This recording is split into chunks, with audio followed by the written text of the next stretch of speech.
Баршаңызға сәлем, бұл қазақша медицина арнасы. Бүгін біз сіздермен қантты тұтынудың тек қана семізге емес, басқа да ағза үшін қауіпті жағдайларға әкелетінін айтамыз. Қантты тұзбен қатар жайдан жай ақ өлім деп атамаған. Оның ең бірінші жүрек қан тамыр жүйесіне әсер етуін айтатын болсақ, қантты тұтыну қан тамырларында тромбтың түзілуін жоғарылатады. Бұл өз кезегінде инфаркт, инсульт ауруларына әкеледі. Яғни қант жүрекке қысымды түсіреді, ол артериялық қан қысымы тұрақты болмайды және де оның жоғары болуы көрінеді. Сондай-ақ келесі фактор, қантты көп мөлшерде тұтыну сіздің теріңізді зақымға ұшыратады, яғни ол тез қартаюды, терінің тез тозуын туындатады және де көп жағдайда өз жасыңыздан үлкен болып көрінесіз. Ағзадағы гликолиздену процестерінің соңғы өнімдері терінің күңгірттенуін тудыртады, сонымен қатар қартаю әжімдерінің тез пайда болуына әкеледі.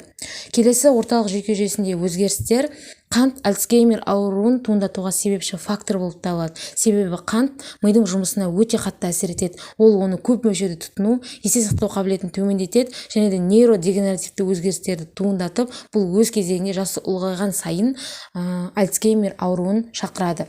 Қантты шамадан тыс қолдану гипергликемияны күшейтеді, яғни қандағы глюкоза деңгейінің айтарлықтай ұлғаюы орын алады. Яғни глюкозаны ыдырату үшін ұйқы безіне көп мөлшерде инсулин бөлуге тура келеді. Бұл ұйқы безінің жұмысын күш түсіріп, уақыт өткен сайын оның ресурстарының таусылуына әкеледі. Глюкозаның ыдырау процесі бұзылады. Сондай-ақ инсулинге рецепторлардың сезімталдығы нашарлайды. Нәтижесінде қантты жүйелі түрде қолдану қант диабетінің екінші типін тудырады.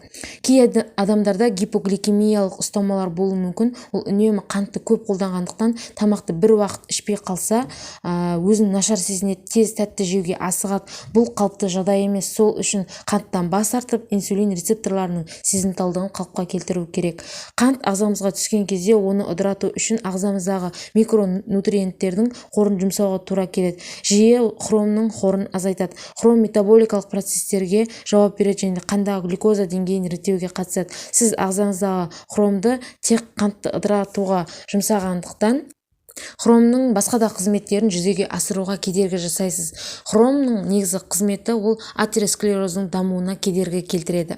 Келесі, қант ағзадағы кальцийді, яғни сүйек тінінен шығаруға қатысады. Соның нәтижесінде кальцийдің мөлшері азайып, тістердің және сүйектердің жағдайын нашарлатып, уақыт өте келе остеопорозға әкеледі.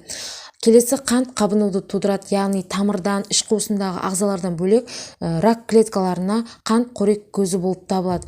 Қантты шамадан тыс қолдану кариесті туындатады және ауыз қуысының қабынуына әкеледі. Келесі, барлығыңызға белгілі, қантты көп мөлшерде қолдану артық салмаққа әкеледі. Яғни ең бірінші бұл электролиттердің қорын азайтады, яғни калийдің, кальцийдің, отомның витаминдерін. Ағзада калийдің деңгейі төмендеген кезде натрий деңгейі жоғарылайды, соның салдарынан ағзада көп сұйықтық жиналады. Соның нәтижесінде сіз артық салмақ жинайсыз. Сондай-ақ тәтті заттарды жеген сайын адамдардың тәбеті одан әрі қарай ашылып, жүйесіз тамақтану орын алады. Бұл да артық салмаққа әкеледі.